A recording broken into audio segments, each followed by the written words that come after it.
Assalamualaikum warahmatullahi wabarakatuh. Di sini saya akan mempresentasikan tugas 1 mata kuliah Sistem Informasi Geografis, yaitu resume paper atau jurnal Sistem Informasi Geografis oleh Astri Sri Utami dengan NIM 4113033 dari kelas A semester 5 Fakultas Teknik Prodi Sistem Informasi.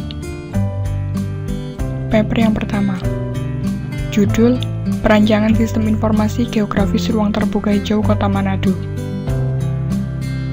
Penulis Silvina Kawulur, Yauli Rindangan, Stanley Karau, Jimmy Robot.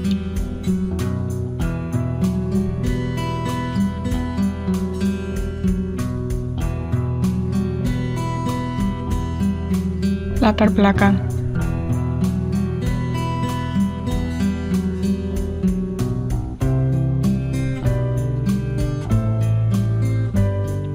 Salah satu faktor untuk menyeimbangkan keadaan lingkungan Kota Manado yang sudah sangat padat yaitu dengan adanya ruang terbuka hijau.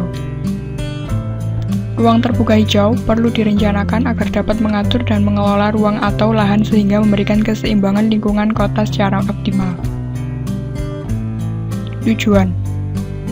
Tujuan dari pengembangan penelitian ini untuk menganalisa dan merancang aplikasi sistem informasi ruang terbuka hijau di Kota Manado berbasis Geographic Information System atau GIS. Manfaat penelitian. Diharapkan aplikasi sistem informasi ruang terbuka hijau Kota Manado berbasis GIS ini dapat menampilkan peta serta mengolah basis data ruang terbuka Kota Manado. Kesimpulan. Dengan adanya aplikasi sistem informasi ruang terbuka hijau Kota Manado ini dapat diperoleh informasi berupa basis data dan peta Kota Manado yang berisikan informasi mengenai ruang terbuka hijau kota. Informasi yang diberikan oleh aplikasi ini yaitu mengenai ruang terbuka hijau buatan yaitu berupa taman kota, lapangan, dan hutan kota. Paper yang kedua, judul penerapan SIG untuk kesesuaian lahan tanaman kacang tanah di Kabupaten Goa. Penulis Mahmud Ahmad Munir Suhardi. Jurnal Agritechno volume 5 nomor 1 September 2012 halaman 53-63. Latar belakang. Pengelolaan usaha tani berorientasi pada agroindustri dan agrobisnis yang berwawasan lingkungan untuk dapat menciptakan produk berdaya saing tinggi di dalam dan di luar negeri. Semakin tinggi tingkat kesesuaian lahan yang dikelola untuk suatu komoditi, semakin rendah jumlah masukan atau input yang diperoleh untuk memperoleh tingkat produksi dan mutu dari komoditi tersebut. Pertumbuhan dan produktivitas kacang tanah dipengaruhi oleh iklim, tanah, topografi, lereng, genetik, dan budidaya. Tujuan.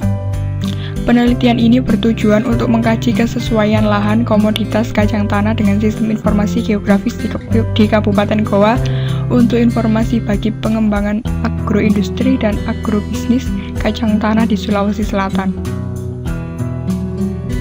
Data desa yang membudidayakan kacang tanah tahun 2008, informasi penyuluhan pertanian dan kehutanan Kabupaten Goa.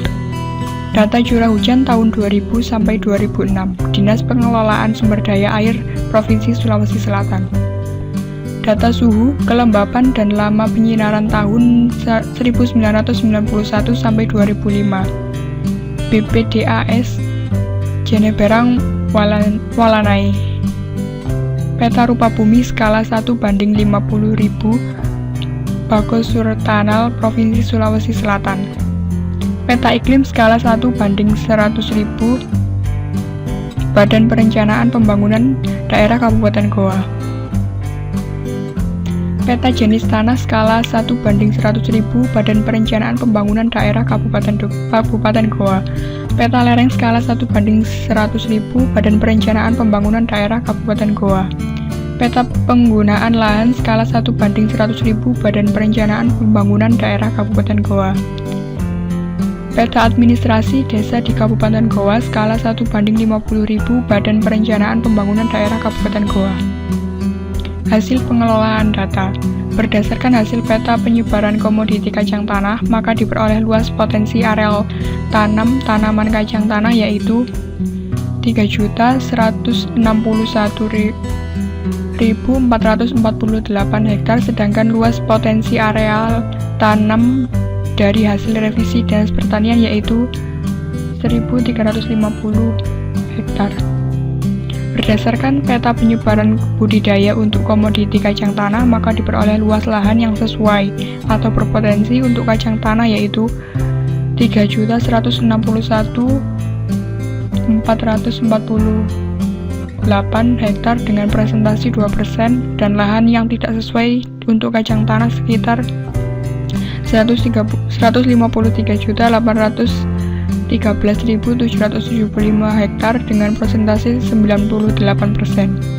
Model penilaian kesesuaian lahan dapat digunakan sebagai alat untuk penyusunan para perwilayahan komoditas berdasarkan keadaan iklim, tanah dan lereng yang berguna untuk perencanaan tata guna lahan yang mendukung usaha agribisnis.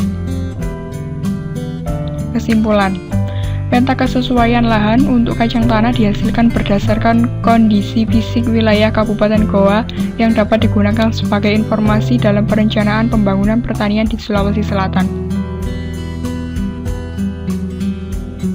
Paper yang ketiga.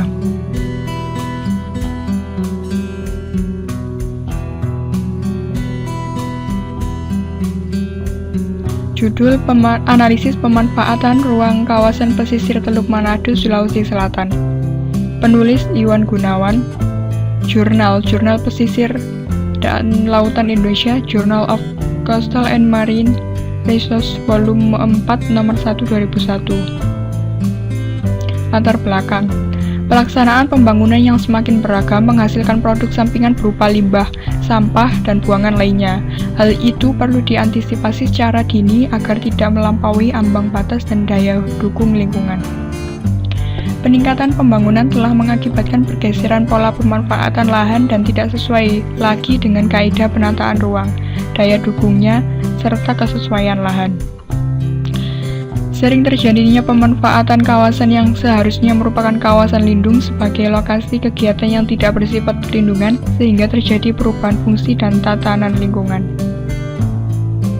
Tujuan penelitian: mengidentifikasi pemanfaatan ruang kawasan pesisir Teluk Manado, menganalisis konsistensi pemanfaatan ruang yang sekarang terhadap Rencana Umum Tata Ruang Kota serta menganalisis kesesuaian pemanfaatannya. Memberikan deskripsi tata ruang kawasan pesisir Teluk Manado dengan memanfaatkan sistem informasi geografis sehingga konsep pembangunan berkelanjutan dapat diterapkan secara komprehensif. Menganalisis konflik dalam pemanfaatan ruang wilayah pesisir dengan menggunakan proses hierarki analitik atau PHA sehingga terjadi sinergi yang menguntungkan bagi semua pihak.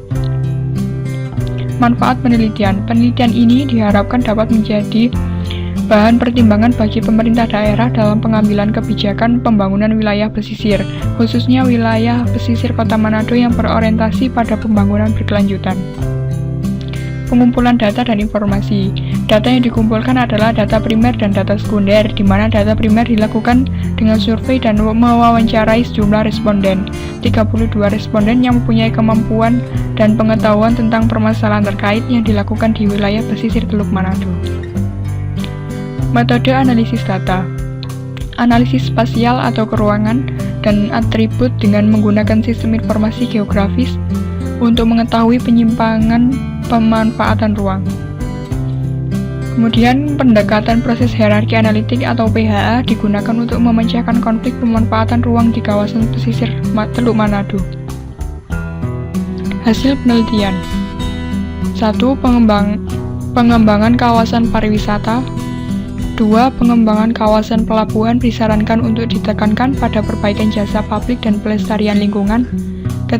Pengembangan kawasan pemukiman disarankan untuk membangun Kota Manado Timur dan Selatan.